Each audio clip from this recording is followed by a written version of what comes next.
ఆంధ్రప్రదేశ్ రాష్ట్రంలో వైద్య, విద్య మరియు ప్రజారోగ్య రంగానికి సంబంధించి గత కొద్ది రోజులుగా చోటు చేసుకుంటున్న పరిణామాలు ఇప్పుడు అత్యంత ఉత్కంఠభరితమైన మలుపు తిరిగాయి. కూటమి ప్రభుత్వం అధికారంలోకి వచ్చిన తర్వాత ప్రభుత్వ మెడికల్ కాలేజీలను ప్రైవేటు వ్యక్తులకు లేదా పబ్లిక్ ప్రైవేట్ పార్ట్నర్షిప్ విధానాల్లో అప్పగించే దిశగా తీసుకుంటున్న నిర్ణయాలకు మాజీ ముఖ్యమంత్రి వైఎస్ జగన్మోహన్ రెడ్డి గట్టి సవాల్ విసిరారు. సామాన్యుడికి అందుబాటులో ఉండాల్సిన వైద్య విద్యను వ్యాపారీకరణ చేయడం రాజ్యాంగ విరుద్ధమని మరియు ఇది పేద విద్యార్థులకు కళలను చిదిమేయడమని వాదిస్తూ ఆయన నేరుగా న్యాయస్థానాన్ని ఆశ్రయించారు. ఈ పరిణామం అటు రాజకీయ వర్గాల్లోనూ ఇటు విద్య, వైద్య రంగాల్లోనూ పెద్ద ఎత్తున చర్చకు దారితీసింది. గత ప్రభుత్వ హయాంలో రాష్ట్ర వ్యాప్తంగా దాదాపు 17 మెడికల్ కాలేజీలను ఏర్పాటు చేయాలని లక్ష్యంగా పెట్టుకుని పనులు ప్రారంభించిన తెలిసిందే.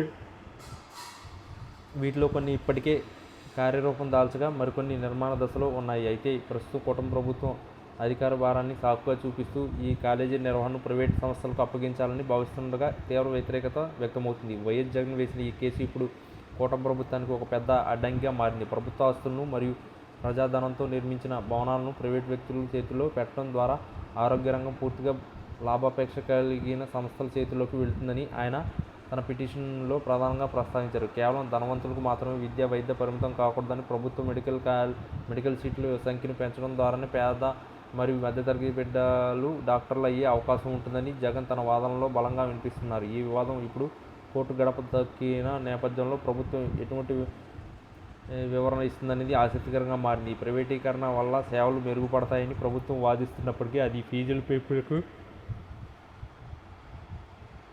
దారితీస్తుందనే భయాందోళనలు సర్వత్రా నెలకొన్నాయి. మరోవైపు ఈ అంశంపై ఇప్పటికే కోటి సంతకాల సేకరణ కార్యక్రమాన్ని చేపట్టిన వైఎస్ఆర్ కాంగ్రెస్ పార్టీ దీనికి ప్రజల్లోకి బలంగా తీసుకెళ్లడంలో విజయం సాధించింది. ఈ ప్రజా వ్యతిరేకతను గమనించిన ప్రభుత్వం కొత్త వెనక్కి తగ్గినట్లుగా కనిపించినప్పటికీ విధానపరమైన నిర్ణయాల్లో స్పష్టత లేదు. కోర్టులో కేసు దాఖలు కావడంతో ఈ ప్రక్రియ మొత్తం ప్రభుత్వానికి స్తంభించిపోయే అవకాశం ఉంది. కాలేజీల నిర్మాణం కోసం సేకరించిన భూములు మరియు వేచించిన వేల కోట్ల రూపాయల నిధులు ప్రజా ప్రయోజనాల కోసం వినియోగించాలని, ప్రైవేట్ కంపెనీల లాభాల కోసం కాదని జగన్ చేస్తున్న వ్యాఖ్యలు జనాల్లో ఆలోచన రేకెత్తిస్తున్నాయి. ఈ న్యాయ పోరాటం కనుక జగన్ను అనుకూలంగా చేస్తే అది కూటమి ప్రభుత్వానికి రాజకీయంగా పెద్ద దెబ్బ అవుతుంది. విద్యా వ్యవస్థలో విప్లవాత్మక మార్పులు తీసుకొచ్చామని చెప్పుకునే నాయకుడికి ఈ కేసు గెలిస్తే అది ఒక మైలురాయిగా నిలుస్తుంది. ఏదేమైనా వైద్య రంగంలో ప్రైవేటు పెత్తనాన్ని వ్యతిరేకిస్తూ జరిగిన ఈ పోరాటం రాష్ట్ర భవిష్యత్తును మరియు రేపటి